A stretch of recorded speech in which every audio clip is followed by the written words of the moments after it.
prophecies of Isaiah, chapter 60. Chapter 60 of the prophecies of Isaiah. Arise, shine, for thy light is come. The glory of the Lord is risen upon thee.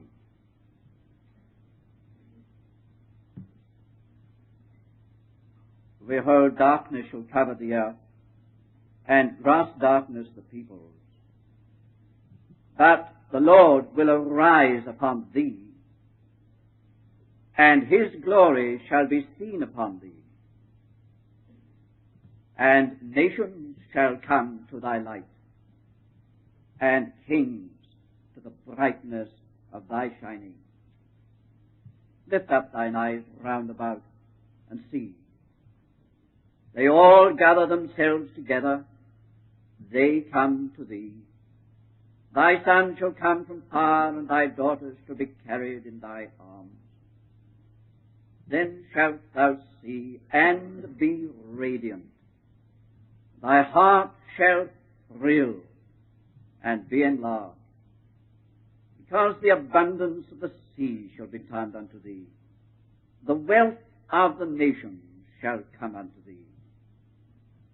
The multitude of camels shall cover thee, dromedaries of Midian and Ephah. All they from Sheba shall come.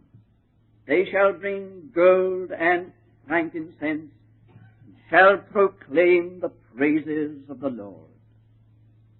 All the flocks of Kedar shall gather themselves unto thee. The rams of Nabaioth shall minister unto thee. They shall come up with acceptance on mine altar, and I will glorify the house of my glory. Who are these that fly as a cloud, and as the doves to their windows? Surely the isles shall weep for thee, and the ships of Tarshish first, to bring thy sons from far, their silver and their gold with them, for the name of the Lord thy God, and for the Holy One of Israel, because he hath glorified thee. Foreigners shall build up thy walls, their kings shall minister unto thee. For in my wrath I smote thee, but in my favor have I had mercy on thee. Thy gates also shall be open continually. They shall not be shut day nor night, that men may bring unto thee the wealth of the nations, and their kings led captive. For that nation and kingdom that will not serve thee shall perish. Yea, those nations shall be utterly wasted. The glory of Lebanon shall come unto thee, the fair tree, the pine, the box tree together, to beautify the place of my sanctuary. And I will make the place of my feet glorious. Sons of them that afflicted thee shall come bending unto thee, and all they that despised thee shall bow down themselves at the soles of thy feet. And they shall call thee the city of the Lord, the Zion of the Holy One of Israel. I'll not read more just now. The rest of the chapter is very similar to the part that we have read. Go back to the first part of the chapter. Arise, shine, for thy light is come.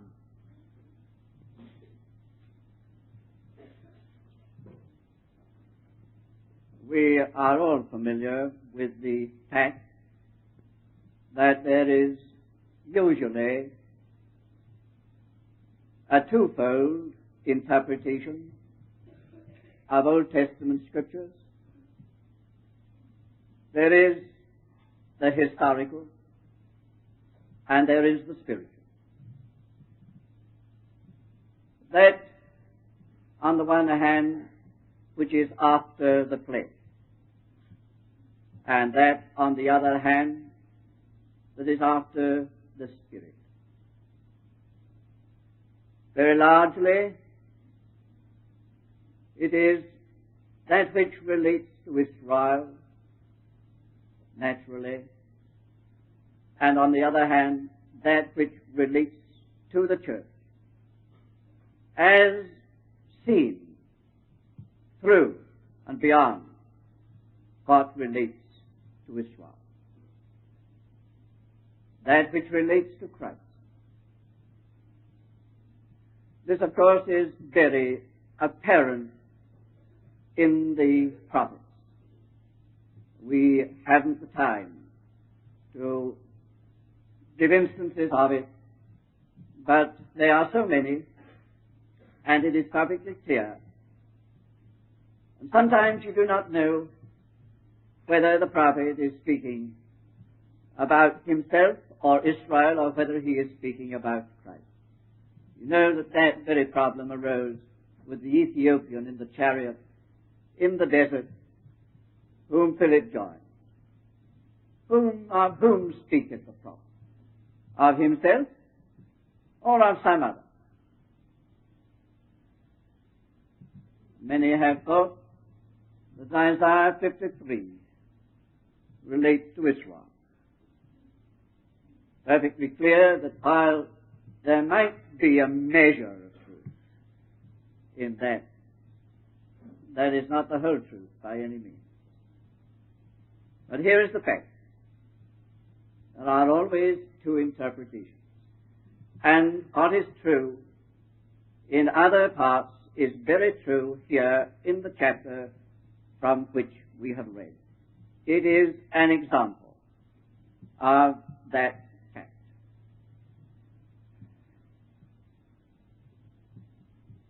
Again, it is said that this chapter relates to the remnant of Israel, which will be found at the end, in Jerusalem. All right, we're not going to argue about that, call that into question. But it is as near impossible as anything can be to fail to see that there's another side even to Isaiah chapter 60. And it is that other side with which we are going to be occupied as much as possible in the time which we have. Here is Zion, and Zion's light, and Zion's wealth. And you people are very familiar with that name, Zion. And you know very well that our New Testament does tell us that we are come. Not that we are coming, not that we are marching to, but that we are come to Zion, the city of the living God. And yet I suppose it is true that we are, in a sense, on the way to Zion, not as a place, but as a spiritual state of fullness. We are come to Zion. If that is true, and we will not for a moment dispute with the apostle who says it, then may it not be equally true that the things that are said in the Old Testament and here, particularly about Zion, if they refer to some later literal Zion on this earth, certainly the more refer to the Zion to which we have come. And therefore, the exhortation is to us. the people of this Zion, this city of the living God, to which we are come, indeed, of which we are part. The exhortation is to us, arise, shine, for thy light is come. We want to just look for a moment at the ground and the nature of this light which has come to us. And again we are brought back to this open door to everything, where everything begins, and where the light bursts forth, the resurrection of our Lord and our resurrection with him. We read that wonderful chapter this morning, John 20, how moved we were as we read it. I confess that there is no chapter in the Bible which moves me more than that chapter. But the thing about it was the breaking light, wasn't it? It is as though after a very dark night, the light, the sun suddenly rose over the horizon, began to throw its shafts and rays over the skies. And there from the early morning, even before it was day, there were hearts in darkness waiting, longing. And then we saw the day opening, the light breaking and spreading, and one by one caught in its rays. And what a transformation. And surely they did arise and shine, because their light had come. Now you see the setting of this chapter in Isaiah is just like that. There's a fragment in it which we read about God's wrath. The dark night of God's wrath which had passed. Certainly, to use the language of one of the prophets, Ezekiel, the people had been in a dark grave. In a dark grave, in their exile and captivity, far off. It was a dark night, a night of spiritual death. And it was therefore death to Zion during that time. Zion was dead and buried for that whole period of the captivity. But here, again, using Ezekiel's language, the graves have been opened. Resurrection had taken place. Prophet Isaiah, the prophet of resurrection, looking through and beyond the cross, the death. Here in this latter part of his prophecies, we have the morning breaking. And here is this cry out from the shadows, the departing shadows. Arise, shine, for thy light is come. You see, it is on the ground of resurrection that the light comes. And that gives to the light its character, its nature. That being its ground, its nature is of that kind, the light. You see, as we go on, how tremendously potent this light was. What it did. We'll look at that in a moment.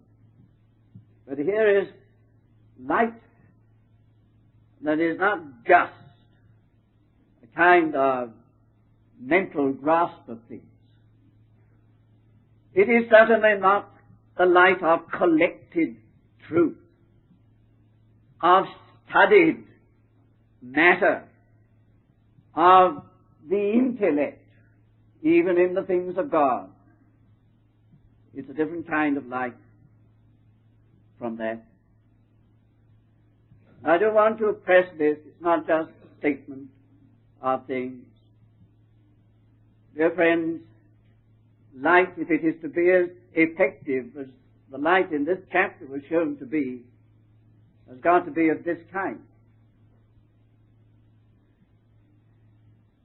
You may collect what is being said into your notebooks with your ministry in view. Go and retail it. That will not be light of this kind. I think too often when we are reading and when we are listening, we have other people in view. We're thinking of how we are going to get this over to some others.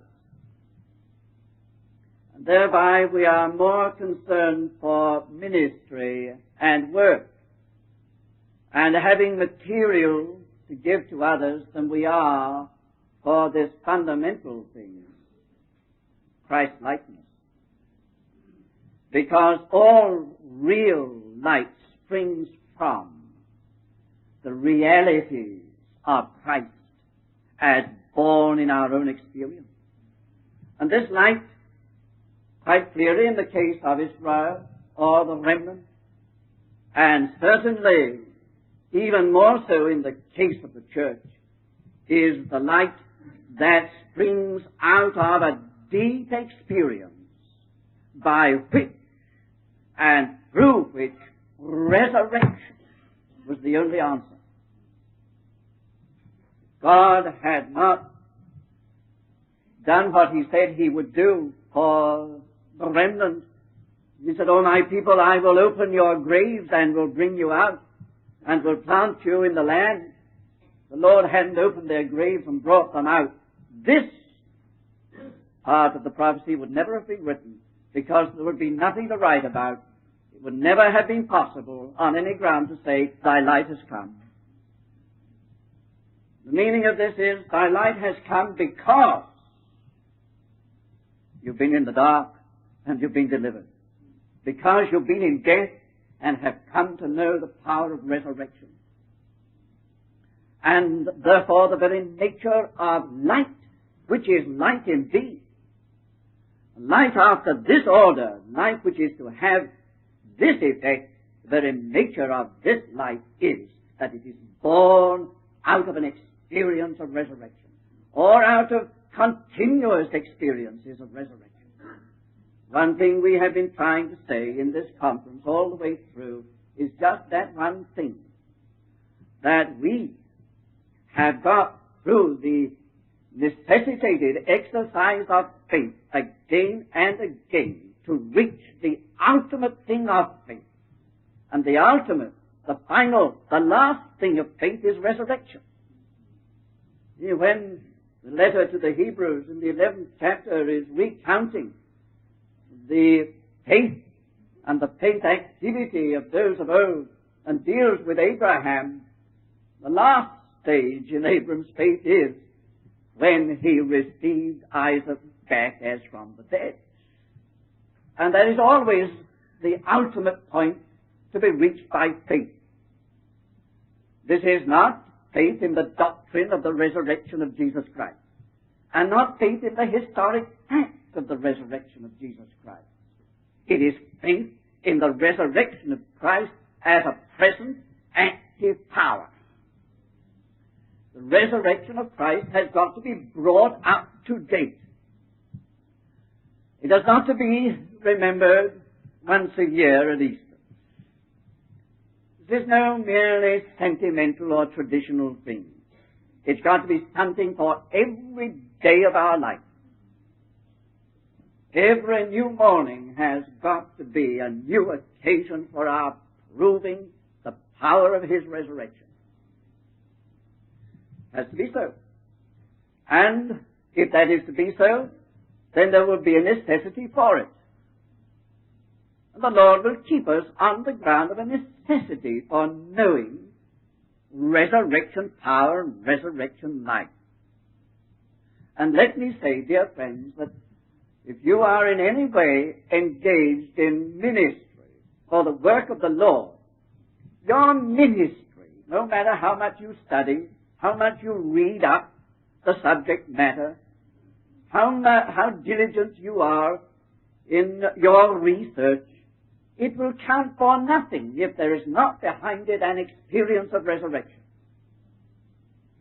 which means a deep experience which makes resurrection the only way out.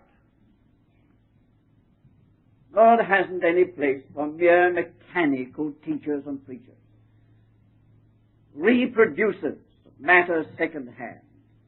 The Lord's principle is to bring everything right into experimental and experiential relationship to the person concerned. And so it is kept in power and in freshness and in reality. So the very setting of Isaiah 60, "Arise, shine, for thy light has come. The glory of the Lord is risen upon thee," is the setting of resurrection in the experience of the people concerned. May I repeat? Don't be more concerned with ministry than you are with knowing Him. And the only way to know Him is the power of His resurrection. Be sure that if you have that as the basis and background of your life, you'll have ministry without research. I'm not saying that study is not important. I think you'll see that what I am saying is that while it may have its place, there's got to be something more than that. There's got to be the experience of the thing that we are saying. And the experience is the experience of life saving us in deep and in desperate situations. The Lord keeps His servants, His true servants, on that ground. For, after all, light is not something objective to us. Light is what we are. Light is what we are. Ye are the light. Ye are the light of the world. It is what we are. And what we are through deep history with God in our experience, in our lives. So God makes His light bearers. Therefore, the light that is mentioned here is light which is vital. Light which is vital. Light which is power. Light which is effect. And note that the rest of this chapter shows how effective the light is. What tremendous effectiveness is related to this kind of light born out of this experience of resurrection, or any experience of resurrection. How effective it is. I would like to spend an hour with this chapter. I've got about 2 minutes. But look again, underline all the words in this chapter which refer to wealth. Wealth. The abundance of the seas, the wealth of the nations, gold and frankincense, silver and gold, the wealth of the nations, and so on. That's the value, the effectiveness of light after this kind. It means the possession of wealth. It means resources for the enrichment of people. Oh, do believe this, dear friend. If you want to be able to help people, to enrich them, bring them into the wealth that is in Christ, to deliver them from their poverty. And God knows how poverty-stricken His people are, and how little they know of his will. If you want to know it, and if you want to help others to know it, to bring them into this will, it's by way of this light which comes through resurrection. That is, putting it more simply, if you are going through a deep and dark time, you may have very rich treasures of darkness. If only we would take the right attitude toward our times of death and darkness, that this can mean wealth. The Lord means more riches out of this. This is going to be, may I dare use the phrase, stock in trade. I ought not to use it after what I've been saying about retailing. But it's something for others, for their enrichment, that is going to come out of our times of spiritual death. It's like that always, but it must be like that. It's effective light that enriches, that endows, that brings into wealth. And then note again how it attracts. Pass through the chapter quickly and see, thy sons shall come from far, thy daughters from the ends of the earth, the ships of Tarsus bringing them. And they're all coming, they're all coming. Why? Why, you've got something to give. You've got the light which answers to their problems and their questions and their difficulties. You've got it. And as the light attracts the moth, so need is attracted to where there is supply. And out of these experiences of death and darkness into resurrection, there is something that others want and they come for. It is true from the ends of the earth, if it's like that, if it's after that order, not just teaching, not just interpretations, not just doctrines, but real living light born out of experience, and the experience of resurrection. Again and again, how it attracts. I do not believe, dear friends, that it's necessary to have tremendous attractions of other kinds to get people together for spiritual purposes. I believe that if there is real, vital light, they'll come. They'll come. They'll be found there. The answer to empty churches is living light, not entertainments and attractions. It's that. That can be proved. Oh, that there were more of this light then. There might be a drawing. Well, you see how effective it is. Now that's the point at which I was going to stop, which I must close for the time being. Perhaps we'll go on with that this afternoon. But oh, do recognize that the Lord has really called us into this light. He has called us into this light. An abundance of effective light He has given to us. But my last word must just be this. Did you see this word? While of course it applies, it must always apply to individuals, because you can have nothing collective unless there are individuals to make it so. It's a word to a company, a word to, shall I say, a group. It's a word to a collective vessel of light. Zion is something corporate and collective. And the Lord wants these vessels of light out of this kind. And my point in saying that is this, that we not only go through deep and dark and trying experiences individually, but we go through them in relation to our fellow believers. And that there is such a thing as companies of the Lord's people going deep down into experiences where only the power of His resurrection can meet the need. And let us therefore realize that we are sharers in this ministry. That we are involved in something that may not just be our own personally. No doubt some of you are saying, yes, that's out there, somewhere out there in the air. It belongs, relates to somebody, some people, or something.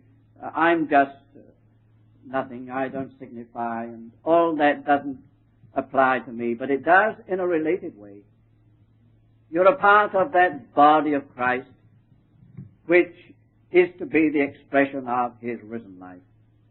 And therefore you are a part of the suffering which comes upon the people of God, and the necessity for knowing His resurrection power, and we are suffering together with Him.